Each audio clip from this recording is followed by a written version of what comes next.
Oh boy, it's another one of these videos. The second one I've made like this, and I hope it doesn't become a trend because these are a pain to edit and I am a lazy son of a bitch. Now I know I've been out of the Hollow Fragment game for a while, but I still haven't lost my edge. Knowing those frame-perfect OSS chain input windows is apparently like riding a bike to me, and it really helps that I've mapped my buttons in Hollow Realization to reflect Hollow Fragment's controls. But apparently I've been out of the loop for longer than I thought, because I was recently warned by a friend not to fully return to Hollow Fragment because, like with Hollow Realization, modded gear has made its way into this sacred masterpiece of a game. Seriously? Modded gear in Hollow Fragment? Who's using modded gear in this game? What requires modded gear in this game? Now I'm not saying that everyone has to be like me and play with debuffer to lower their damage while also using weak sauce weapons to lower their damage even more, but there's already plenty of scrubby methods to take out the strongest enemies in this game on death game with very little effort. Where do I begin? Well, first off, and this isn't even scrubby, the game lets you edit your sword skills to make them stronger. Just look at each individual skill, see what stats it states they draw power from, and equip that sword skill with gear that adds the most of those stats. Simple. Then you just raise your sword skill mastery. Again, it's not that hard. You just need to use the sword skills and they'll get stronger. 2 stars for 50% extra damage is plenty, but you can go 3 stars to double the base damage of your sword skills and deal hella damage.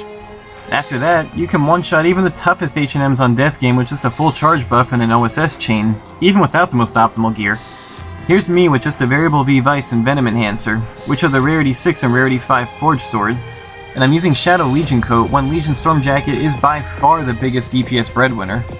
And the implement to get the full charge buff isn't even that hard. Just do 20 exact backsteps against enemy attacks, and the reward you get for it is crazy. You get a 2 times damage multiplier for doing an exact backstep that lasts as long as the red aura shows around you.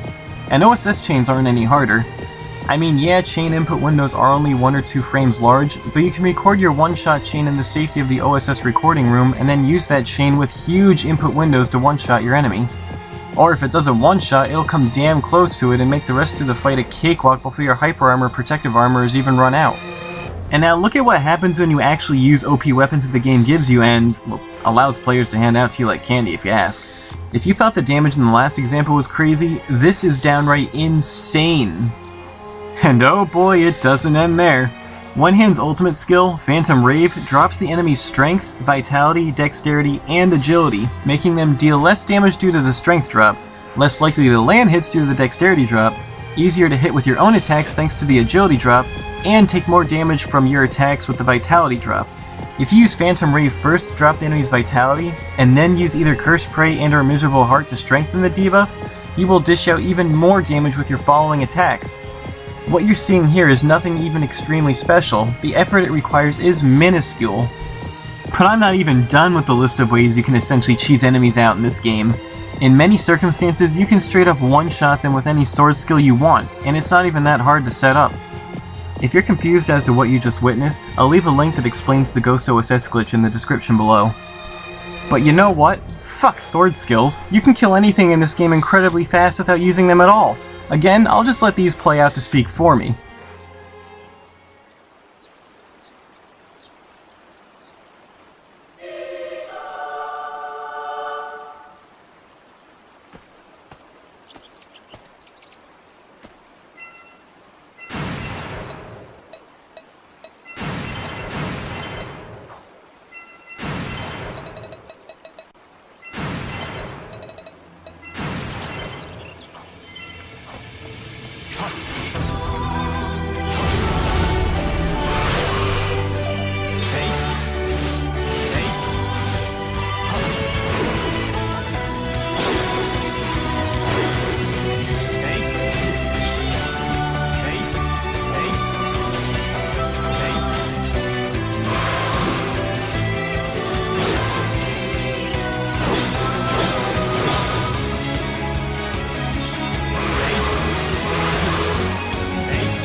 Poison deals percentage-based damage, and using Cursed Prey or Miserable Heart increases the potency of that damage. Not only that, but it changes the poison debuff that the enemy has on them, allowing you to inflict another separate poison debuff on them with your weapon again. Then, whether you used either Miserable Heart or Cursed Prey, you can then use the other one on those two poison debuffs to make them even stronger and allow you to inflict a third one with your weapon. And if you have a partner with you that's heavily in the buffer role, they're likely to use Miserable Heart too and allow you to add so many poison debuffs that one tick of poison damage takes out about half a health bar. This is all stuff I figured out myself by just trying stuff out. I kept wondering why I'd suddenly do a ton of damage for seemingly no reason, and when I do an exact backstep I'd look into my list of buffs and see a buff called Full Charge. Looking at my attack before and after getting the buff, my actual attack stat didn't increase that much, but the damage was about double, give or take because of crits. So I tested its properties out by throwing rocks at enemies with and without the buff, since rock throwing damage is only 1 because it's not tied to stats.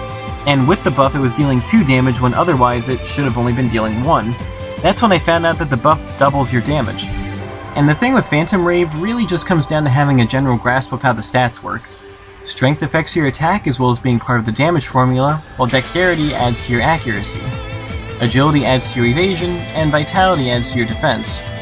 With this in mind, it makes sense why not all enemies take the same damage from your attacks even when you're wearing gear that ignores their defense. It's because they all have different Vitality, so naturally if you could lower that Vitality, like say with Phantom Rave, you could do more damage.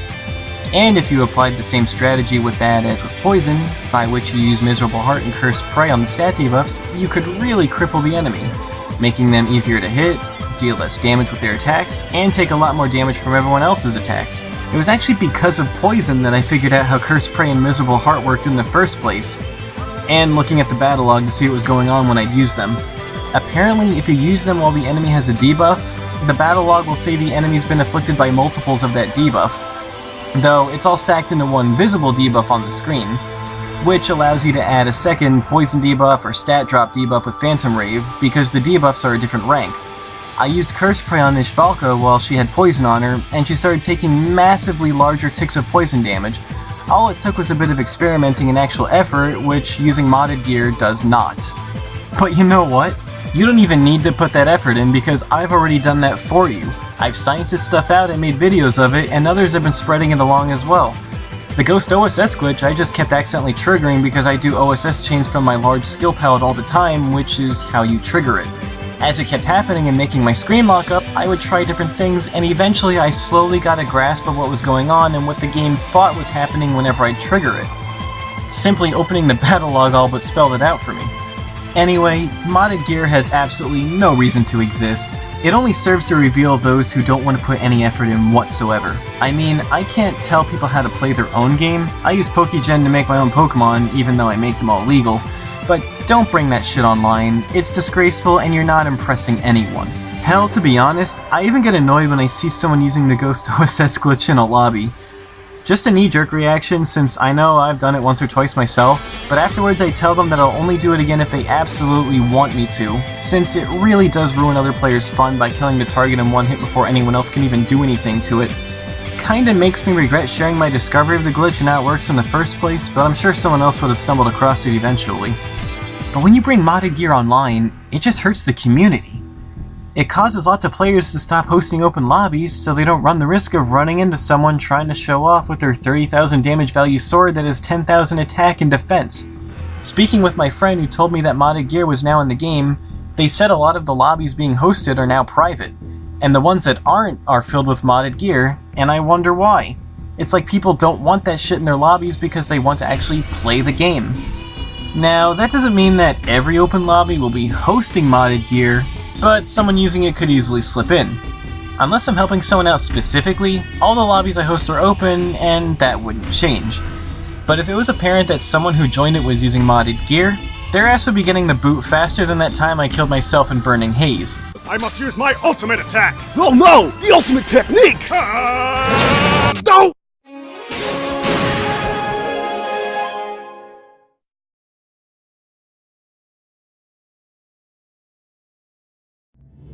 All I'm saying is, have a bit of respect for other players and don't bring your modded shit online. Or just make a private lobby with people that you know want you to use it. Or at least say that your lobby is using modded gear so that others can make that conscious choice when they join your lobby. the scummiest thing you can do is join an unknowing player's lobby while using it.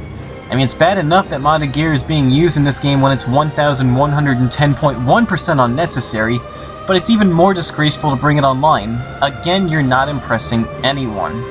I mean, if you're using equipment that allows you to essentially one-shot everything, then why bother playing with other people? Why bother farming for anything or playing at all? I mean, there's not much gameplay to it. It's all fine and dandy if you personally find it fun, but if you bring that into some random player's lobby, you have no need to, and you're just being a dick. Even if that's not your intention, you're still being disrespectful to the rest of the community and promoting something that rots the gameplay and shouldn't be promoted. Again, if you're doing it to impress people, the only ones you'll impress are the newbies who don't know any better, and once they do, will also likely not be impressed. Well, that's all I gotta say in this matter. When it was brought to my attention, I just had to say something. Until next time, to my fellow beaters, keep on beating. But beating like an OP badass and not like some scummy cheater. You know Kirito would facepalm at that shit.